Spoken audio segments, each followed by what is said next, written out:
Queremos tratar de entender qué fue lo que sucedió el día de ayer y por qué finalmente la medida cautelar con la que queda Martín Pradenas es con arresto domiciliario total, prohibición de acercarse a las víctimas y con arraigo nacional. Para eso estamos con Claudio Rojas, quien nos va a tratar de explicar un hecho o una decisión que causó indignación ciudadana contra el juez, a tal punto que efectivamente este juez ha recibido amenazas a través de las redes sociales y el Ministerio Público determinó que estuviese con protección policial. Exactamente, la verdad que una situación tremendamente grave lo que está ocurriendo. Se entiende el descontento de la gente respecto a ciertas resoluciones del Poder Judicial. Se entiende que hay mucha gente que tal vez no puede entender por qué la justicia en algunos casos, porque resulta súper lógico, sale a protestar a alguien o no respeto la cuarentena, termino en prisión preventiva, pero una persona que viola no termina en prisión preventiva. Entonces la gente dice, ¿cuáles son los criterios? ¿Qué es lo que está pasando en este país? ¿Cuáles son los parámetros que hay? Y la verdad que la única forma que tengo para poder explicar este tema es explicándole la norma que establece cómo procede la prisión preventiva. No tengo otra. Es una lata tal vez para usted en su casa, pero es la única manera que usted va a tener de poder emitir una opinión con un fundamento y va a poder juzgar las cosas reales como son. Yo le voy a dar a conocer la ley, le voy a explicar cuál es la ley y usted va a poder decidir si en su caso concreto hubiese aplicado la norma de esa forma o de otra manera. Pero lo primero es conocer la norma para poder cuestionarla, porque mucha gente habla sin entender de lo que está hablando.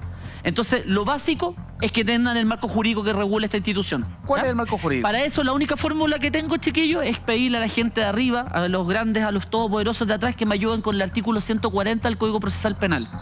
¿Ya? Si lo tienen por ahí. Lo tenemos por ahí. Artículo 140 del Código Procesal Penal. Ahí mira. Ya, pero necesito que lo pongan en grande para que la gente lo pueda ver. Y señora, caballero, por favor, necesito que le ponga atención a esto, ¿ya? Ándate para atrás, ¿eh? Sí, porque necesito que entiendan esto. El 140 está premunido de 3 letras y después de varios incisos, ¿ya? Pero la verdad es que no se compliquen en entender las letras. La letra A y la letra B son los presupuestos materiales que llamamos jurídicamente, pero se lo voy a explicar bien en simple. Siempre, para que proceda la prisión preventiva de una persona, se tienen que cumplir todos los requisitos que aquí señalamos en el artículo 140. Ojo, los únicos indispensables son la letra A y la letra B. Después van a entender que la letra C en adelante son otros elementos que debe tener en consideración que se llaman los presupuestos, o sea, la necesidad de cautela.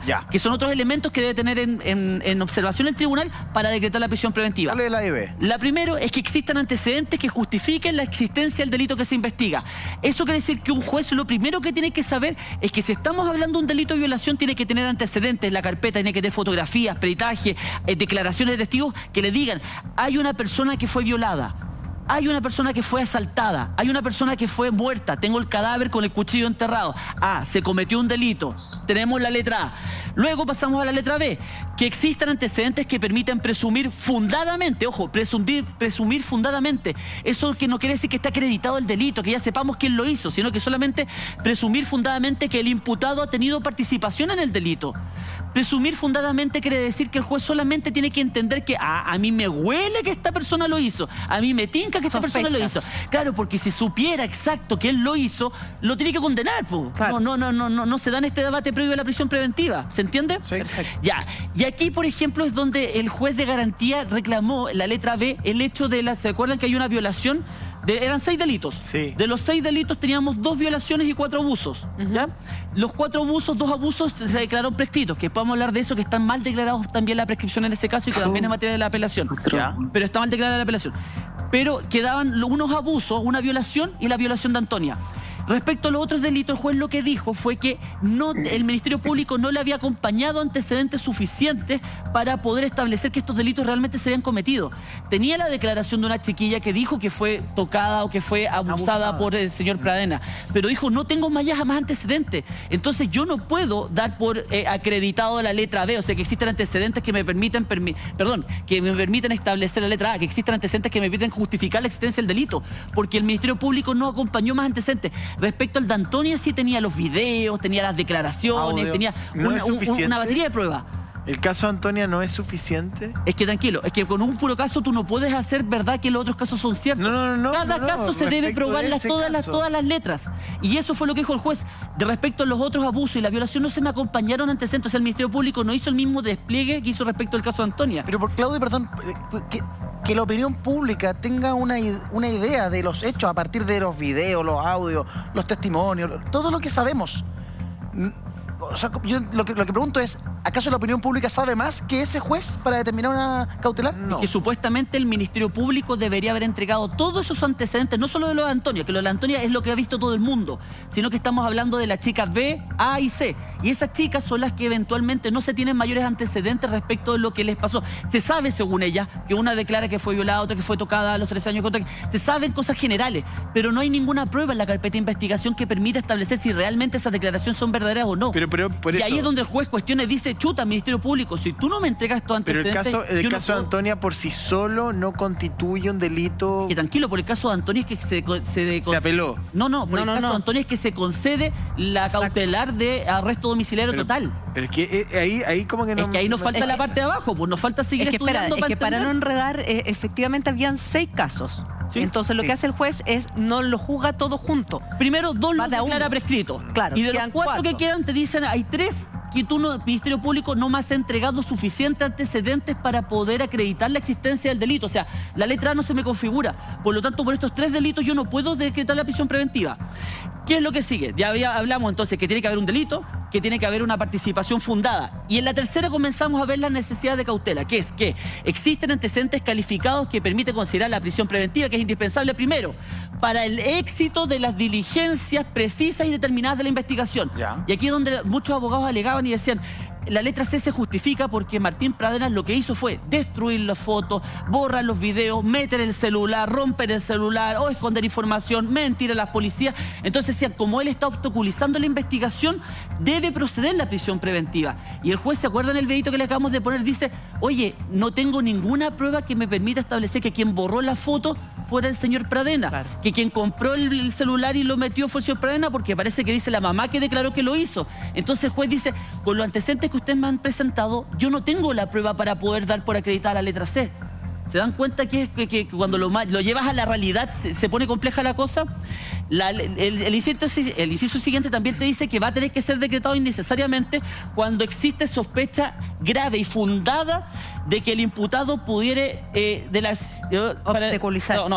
Si el tribunal deberá considerar que especialmente alguna de las circunstancias siguientes, la gravedad de la pena asignada al delito. Ya. Estábamos hablando de que cuando son varios delitos, todas las penas se podían haber sumado y llegabas a una pena que obviamente llegáis como a los 15 o 20 años. Pero al haber declarado la prescripción de 2 delitos, al haber considerado que los otros 3 delitos no eran considerables para la prisión preventiva, solamente quedaba la violación de Antonia. Y la violación tenía una pena que va de los 3 y 1 hasta los 15, dependiendo de ciertas agravantes y ciertas cosas que va jugando la escala. Ya. Pero en principio la gravedad del delito no te daba por sí sola en este caso para poder decretar la prisión preventiva. Así que no lo puedo creer. Y el número de delitos que se le imputara. El número de delitos en un principio eran 6. Se eliminaron 2 por prescripción, se eliminan 3 porque no se pudieron acreditar por el Ministerio Público, te queda la pura violación, te queda 1. Pero Claudio, perdón. Entonces das cuenta que al final tú vas siguiendo la norma y te vas dando cuenta que el juez como que parece... No, lo que pasa ahí la norma está mal. En estos casos hay la norma que yo creo que está mal. ¿Por qué? Salgámonos del caso de Antonia y de esta persona Pradenas. ¿Ya? Un violador que es llevado a un tribunal por un solo caso en donde todavía el Ministerio Público no aporta los antecedentes, se va para la casa porque la pena no es tan alta, porque no están los antecedentes y ese tipo puede seguir atacando mujeres. ¿Eso piensa la justicia? ¿Eso escribieron en Valparaíso? Más que la justicia es el sistema en general. Si el Ministerio Público no puede acreditarte la existencia del hecho punible, la participación, presumir la participación del individuo y tiene otro antecedente, el gallo va a pegarse el desfile y es lo que ustedes conocen algunos como la puerta giratoria. No es que sea puerta giratoria, es que la ley tiene un estándar muy alto de exigencia para poder privar a alguien de libertad. No es llegar y tomar a un individuo, mandarlo topón patada para adentro a la cárcel. Se tienen que dar muchos estándares que son estos y por eso que la gente tiene que entender esto para que vean lo complejo que es que alguien quede en prisión preventiva. La Connie quiere preguntar desde la casa. Connie. Estoy tratando de entender y yo creo que es lo que le pasa a toda la gente que está en su casa que no logramos entender. Porque otra de las razones que dijo el juez era la intachable conducta. ¿Cómo me vas a decir que una persona tiene intachable conducta siendo que finalmente se le estaban imputando 6 delitos? Claro, él desestimó 4, hay 2 que habían pasado en el 2010. Prescrito. Entonces, ¿cómo estamos hablando que una persona queda con arresto domiciliario porque tiene una conducta intachable si estamos viendo sus antecedentes. Lo que pasa es que la irreprochable conducta anterior lo que hace es modificarte esto. ¿Yo te acordás que te dije la pena va de los 3 años y un día a los 15? La intachable conducta anterior o la irreprochable conducta lo que hace es bajarte la pena. Y si eventualmente tú no tienes delitos anteriores, se te tiene que aplicar la mínima escala. Y si tú cooperas con la justicia, tienes 2 atenuantes y tienen que bajar un escalafón. Incluso, aunque seas responsable del delito de violación, podrías cumplir con una pena que no sea privativa de libertad. Podrías quedar, ¿cómo se llama? Con una condena menor a menos de 5 años.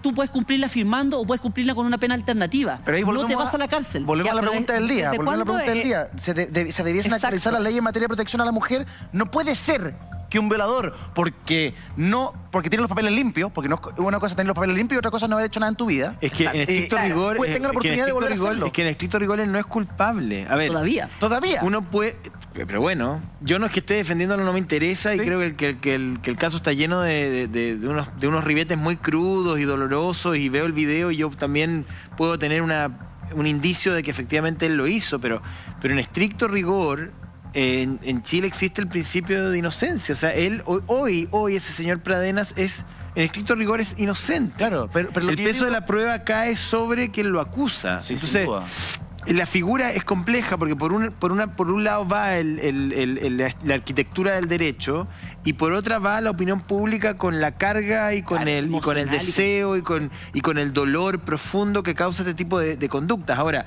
respecto al artículo, a mí siempre con los abogados tenemos problemas porque yo encuentro que hay una manipulación del lenguaje. O sea, si tuviéramos que poner nuevamente el texto ahí, 140, ¿no? Como los periodistas somos más... Entonces dice, bueno, una presunción fundada. ¿Qué significa eso? O sea, hay siempre un espacio de arbitrariedad tan grande. ¿Qué significa que la pena tiene que ser grave? ¿Qué es grave?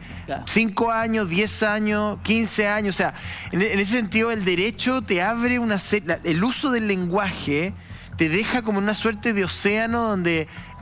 Al final del día, Carlos, yo siento que descansa todo en el criterio del juez de turno. Lo que pasa es que ahí ustedes se están dando cuenta el problema que tiene la interpretación del derecho. Exacto. Y la interpretación del derecho, tú lo que hablas de la presunción fundada, tiene todo un desarrollo de libros y libros que se ha escrito respecto de cómo debería ser el estándar de convicción para decretar la prisión preventiva. Y esas 2 palabritas que tú dices se han desarrollado en 30.000 tomos, que lo estudiamos nosotros los abogados y que lo ocupamos para una forma o para la otra para ver de qué forma nos sirve. Claro. Y esas son todas las leguleyerías que dice la gente que ocupamos o no ocupamos.